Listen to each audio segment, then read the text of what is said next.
Hey all, WoWMacpayne here, and a happy holidays to you, however you choose to celebrate it. Or a very proud bah humbug if you like that way. But anyways, I thought I'd get back to my roots and bring back a few of my Molten Core videos. This is actually taken from last night. It's our week 17. 17 weeks in my quest to get the Thunderfury. On top of that, that's actually 17 weeks waiting for one binding. We had a previous 6 weeks before we got the first binding. So it's practically a lifetime I've spent in Molten Core just waiting for this thing.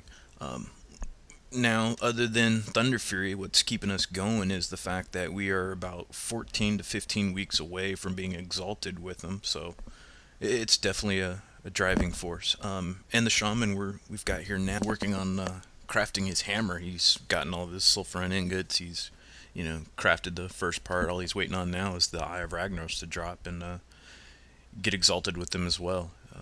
But boy, he's definitely, definitely, we enjoy his presence on this fight. Nothing like Magmadar to really get you tired of being feared. It's like chain feared left and right. Feels like every 3 seconds, but it's almost not noticeable with his Tremor Totem. Now, to answer a question that keeps coming up regularly is how I manage my Elementium bars. It actually wasn't that hard. I mean, there's no real secret to it. I've basically done my dailies. Each day I've played the auction hall. So I sit on a good size of cash every week. On our server, we happen to have a lot of the Elementium ore. So it was real easy to buy that. I didn't have to go through BWL. I didn't have to, get guild runs made or try to create my own. The actual challenge was the Arcanite bars. There was very few, if any, listed on our auction hall, nor were there any arcane crystals to get some made. Luckily, the warlock that I bring here, she's a blacksmith and a miner. She can pretty much do all that stuff for me. Plus, she has the pattern to do the elementium ore to bars. So she helped out there, but there really wasn't that much to it. It's just constantly watching the auction hall, and every time I saw an elementium ore or arcane crystal or arcanite bars, it was like I bought up whatever I could, and I actually had that my first week, just preparing for the Thunder Fury, and then 5 weeks later I got my first binding. So I was kind of set up, waiting on the bars. All I needed was two bindings and my drop from Ragnaros. But back to Molten Core, the highlight of tonight, other than the amount of BOE bracers and belts we got, it was sky high. I mean, we must have had like 6 of them drop. So that's going to be helping a lot on our gold fund. But Molten Core also seemed to be ad night. We did not have any fights in this place that didn't have 2 or 3 ads that, came to us. Um, we did Luceron and Magmadar. It's like a misplaced death quill, grabbed a couple groups of dogs and we had to fight them down. And, here we are fighting Gar and, we get a couple core hounds as well. And it seemed to repeat itself all night. There was just constant core hound spawns, constant fun. So it kept us on our toes, man. It made for some nice events. But other than Molten Core, it was a pretty eventful week this week for our guild. We pretty much had Deathbringer Sarfang done like within the first week on our 10 mans, both of the runs that we had. But we managed to get the 25-man version done as well, and that was a proud moment. We carried that over back to the Coliseum where, for the 25-man hard mode, we downed Northern Beasts. We got up to Ice Howl, we finished it, everything was great, and it is awesome to have those.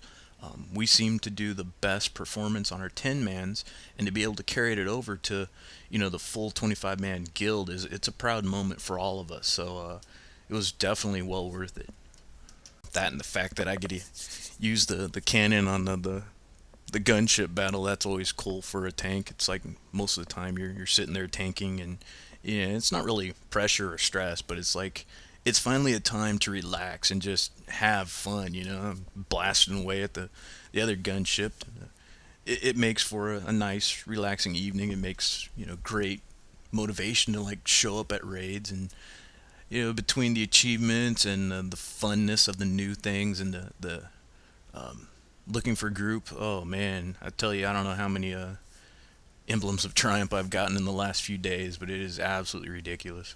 Which brings me back to Baron Geddon.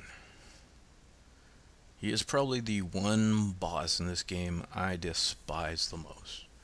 Not from his abilities, not from how the fight goes, or his placement.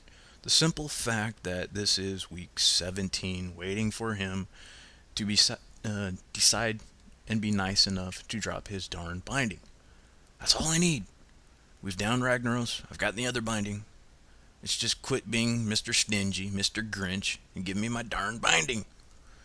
Here's another fight where we had the Core Hound come up and get pretty close to wiping us. It's like any other trash we can possibly have. We'd really appreciate it.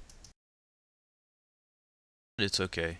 I know he's going to drop it eventually. I mean, I'm here for the long run, so I've got at least, another 15 weeks before I start thinking about taking a break from this place. I'll be exalted. Plus, I have, time to work on other legendaries. I'm starting to work on the Sulfuron Hammer. Just need to get the eye as well, but the Shaman's going to get his first. And currently, Shadowmourne.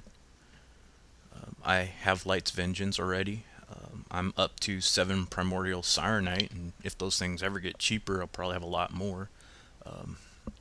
My one standing point, or blocking point, whatever you want to call it, is what to do with my badges.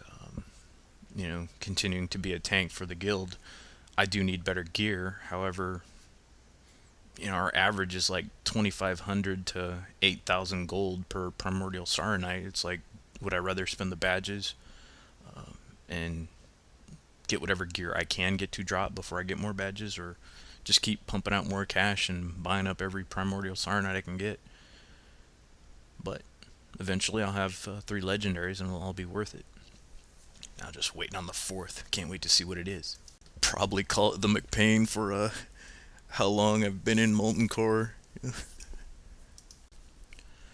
Now what I'm hoping on is, I don't know if anyone's really tried different ways of raiding, see if there's any increase in luck, be it somebody else as the raid leader or do it on a different day. I wonder if that'll affect raid drops. But we're considering about changing the day for Molten Core run to try to see if that'll help. Normally it's on a Wednesday night. This one was taken on a Sunday night, and because of the holidays coming up this week, we're going to try it possibly on a Tuesday, maybe again on Wednesday, but we're hoping that something will throw it off if he's just not going to drop it on his own. I mean, gosh, can't we do something to increase the luck? But at least for the whole run, we get our reward of fighting Ragnaros. Just seeing a jump like this, makes it well worth it. Too bad my death coil can't reach that far. That would have been awesome. But these videos or this one is getting close to its end. I did want to take the time to thank everyone for subscribing and for all the views and comments. It has definitely made it worth putting up all these videos, and it's a cool thing to kind of have similar interests among all of you, that hey, here's Molten Core, everybody's going for it and we're all trying and hoping it's going to drop, or hey, how's the new Ice Crown working out, and these raid instances are cool, let's talk about them. It makes the game fun, and I love putting out the videos. I am behind about 3 of them.